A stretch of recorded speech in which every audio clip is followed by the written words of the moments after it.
শ্রীনগর থানা এলাকার আনন্দনগরে ফের চুরির ঘটনায় চাঞ্চল্য ছড়িয়েছে। অভিযোগ, শনিবার গভীর রাতে আনন্দনগর ৫ নম্বর পাড়ার বাসিন্দা এবং স্কুল শিক্ষক গোপেশ দেবনাথের বাড়ি হানা দেয় একদল দুর্বৃত্ত।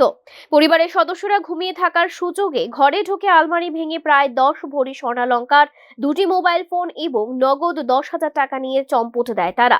ঘটনার পর পরিবারের সদস্যরা বিষয়টি টের পেয়ে শ্রীনগর থানায় খবর দেন। পুলিশ ঘটনাস্থলে পৌঁছে তদন্ত শুরু করেছে। উল্লেখ্য, এর আগেও আনন্দনগর গার্লস হোস্টেল এবং আনন্দনগর রামকৃষ্ণ আশ্রমে চুরির ঘটনা ঘটেছিল। সেই ঘটনার রেশ কাটতে না কাটতেই ফের একই এলাকায় চুরির ঘটনায় উদ্বেগ আরও বেড়েছে। স্থানীয়দের অভিযোগ, প্রতিটি ঘটনার পর পুলিশ তদন্তের আশ্বাস দিলেও এখনো পর্যন্ত চুরি যাওয়া সামগ্রী উদ্ধার কিংবা অভিযুক্তদের গ্রেফতারে উল্লেখযোগ্য অগ্রগতি দেখা যায়নি। ফলে আইন শৃঙ্খলা পরিস্থিতি এবং রাতের নিরাপত্তা ব্যবস্থা নিয়ে ক্ষোভ প্রকাশ করেছেন বাসিন্দারা। এছাড়াও এলাকাবাসীর একাংশের অভিযোগ, রাতের টহলদারি ব্যবস্থা যথেষ্ট কার্যকর নয়। তাদের দাবি, নিরাপত্তা ব্যবস্থাকে আরো জোরদার করার পাশাপাশি নিয়মিত পুলিশি টহল বৃদ্ধি করা হোক, যাতে ভবিষ্যতে এই ধরনের ঘটনার পুনরাবৃত্তি রোধ করা সম্ভব হয়।